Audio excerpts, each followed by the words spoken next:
Hey watch lovers, Brad from Brent Miller, and today as promised I have the Black Bay Pro on Bracelet, and we'll take a look at it compared to the Black Bay 58 on Bracelet as well. So I wish I would have had both Bracelet versions a couple weeks ago when this was announced. At that time I had the NATO, so we compared them on NATOs, but today I do have one on Bracelet. We'll compare.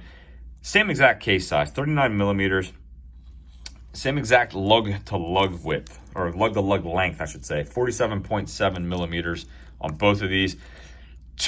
I'll say three differences between these watches, and major differences, I should say, that we'll obviously looking at. One here is the case thickness, 14.5 millimeters on the Black Bay Pro versus 11.9 on my 58 on my right here. So with that said, also a noticeable weight difference. So the Black Bay Pro, I weighed at 171.4 grams versus 145.3 grams.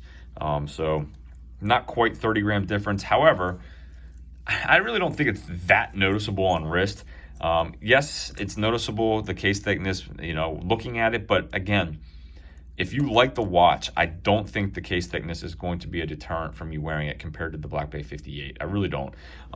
Both of them, fantastic looking watches. I'll give you a wrist shot of both. The question I had asked most though, after the last video was, can I get the micro adjustment, the T-Fit micro adjustment bracelet right here? I'll show you this.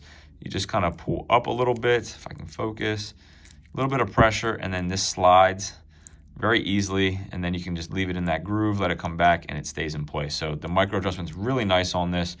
And the question was, could I get the bracelet to retrofit my 58? And in short, I think the answer is no.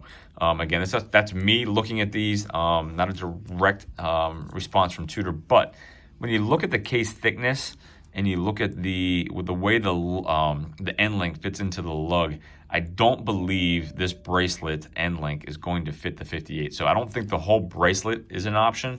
However, the clasp on these is different. So you have a little bit longer, and you have grooved clasps here, or grooves on the clasp compared to the flat clasp.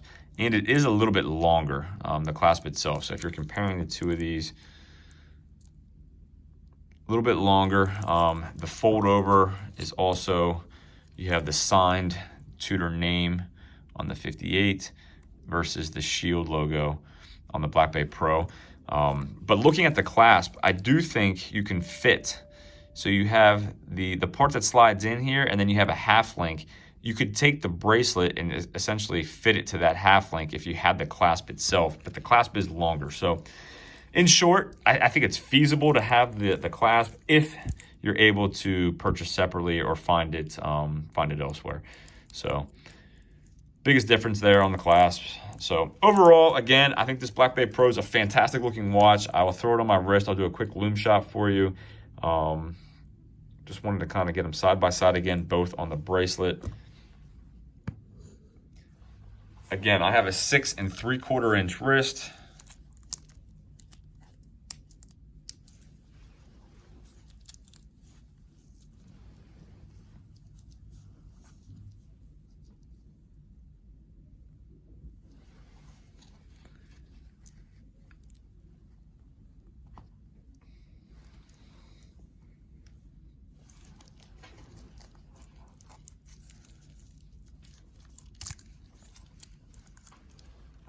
And the 58.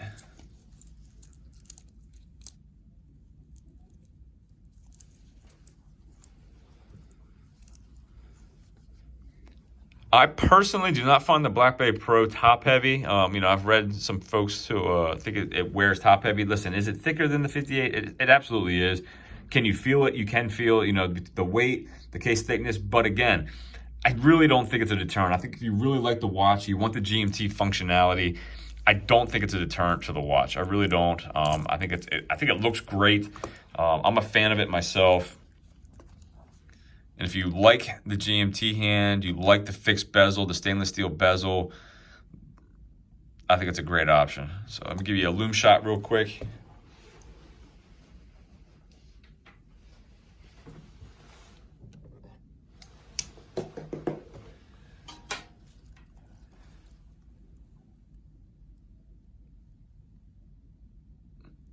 As always, if there's anything I can do for you, don't hesitate to email me, brad@brentlmiller.com. Thanks for viewing, and I'll see you in the next video.